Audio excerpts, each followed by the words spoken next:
Olá, seja bem-vindo ao meu canal. Meu nome é Ângela Natel e vamos para a leitura da semana. Eu quero ler um trecho aqui deste livro, O Anticristo na Bíblia e na História, do Ricardo Quadros Gouveia. Eu já li um trecho curto para um vídeo do Instagram que eu postei aqui no canal também, mas eu quero ler dois trechos específicos em que ele aborda a questão do gnosticismo. E só quero contextualizar, o Ricardo Quadros Gouveia é um teólogo reformado, então ele vai fazer a leitura de mundo dele a partir desse lugar, tá bem? Então vamos lá.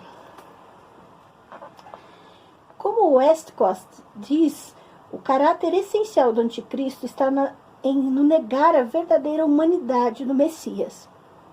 Parece-me que, enfim, os anticristos do tipo joanino negam a coexistência das naturezas humana e divina em uma única pessoa, isto é, eles negam a encarnação. Como se vê, há muito gnosticismo disfarçado de ortodoxia hoje, nos meios conservadores das igrejas evangélicas. São teólogos, mestres e pregadores que pensam a pessoa de Cristo a partir da divindade, para depois acrescentar de alguma forma a sua humanidade. Tal concepção é um subproduto da noção gnóstica de que a matéria é maligna, em oposição ao espírito. Implica na rejeição do corpo e na inaceitabilidade da dupla natureza de Cristo.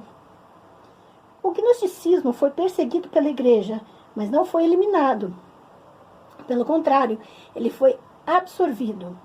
Expulso pela porta da frente, ele retornou pela porta dos fundos, ou pulou pela janela, sentou-se na poltrona da sala e está conosco até hoje, muitas vezes determinando os caminhos da reflexão teológica, dos ensinos morais e das práticas eclesiais.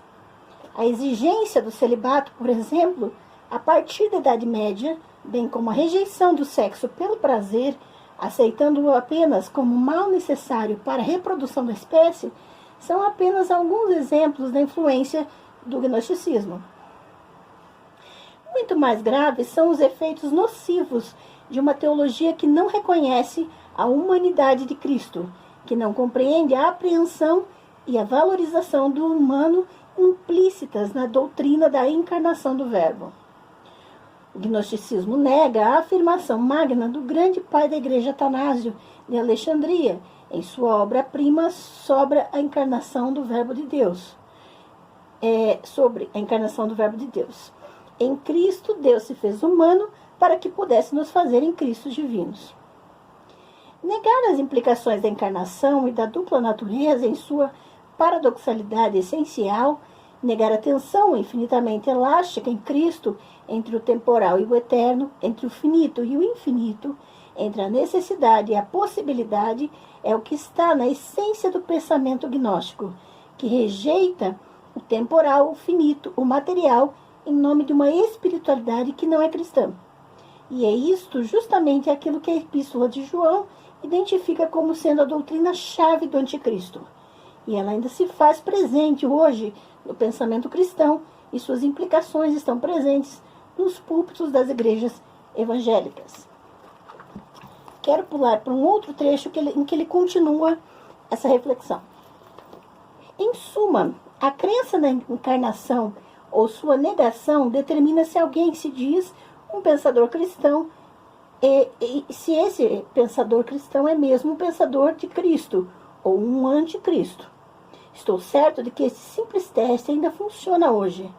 Podemos concordar com Stott que o teste doutrinário fundamental do cristão professo diz respeito à sua visão da pessoa de Jesus. Portanto, através dos séculos e no presente, qualquer um que negar a dupla natureza de Cristo, isto é, tanto sua divindade como sua humanidade, é uma expressão do anticristo.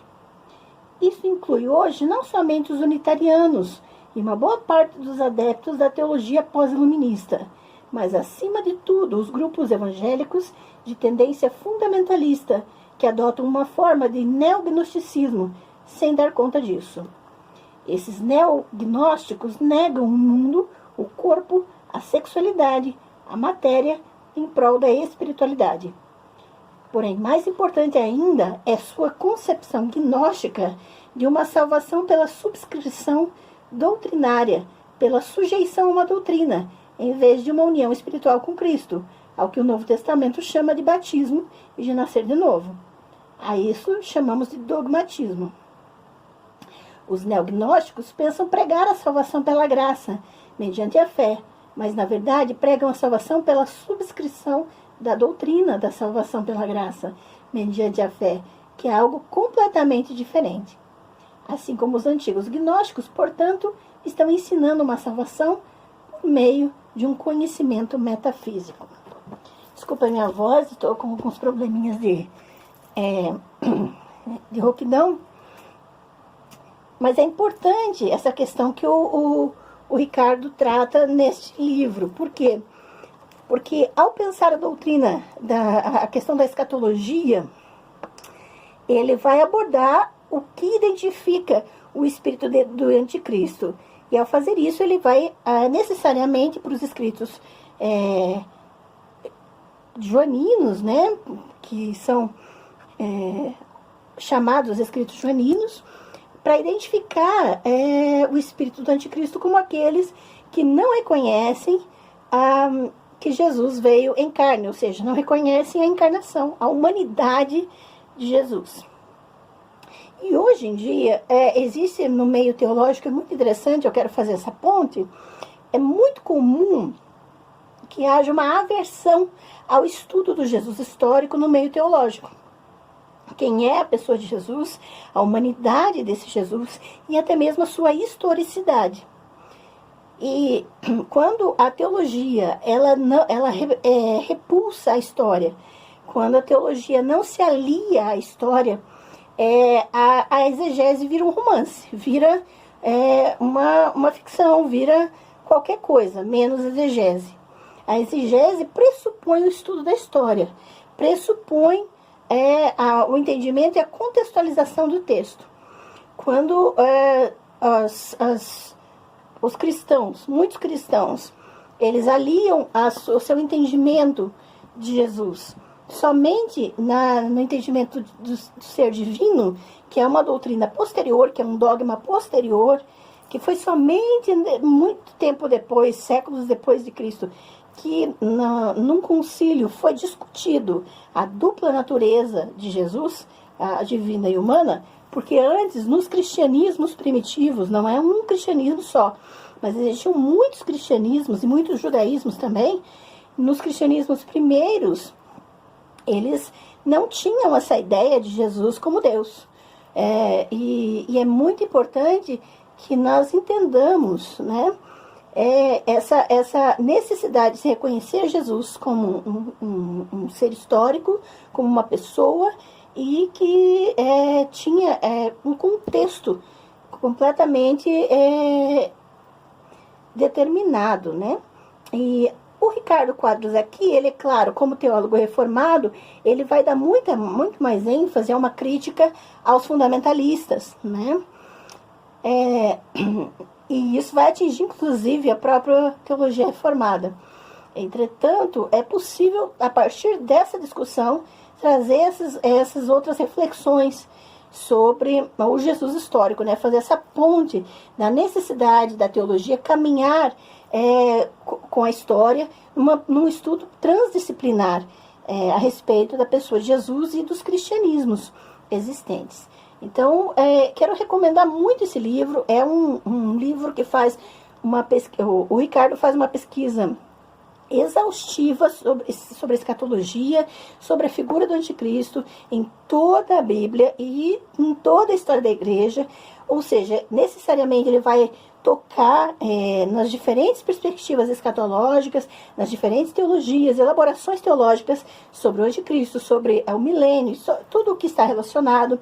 Tem um capítulo muito interessante sobre os seres mitológicos, sobre as figuras monstruosas, né, que estão relacionadas ao anticristo, e a figura do mal, Satã, a serpente, Raabe, Leviatã, tudo isso ele aborda.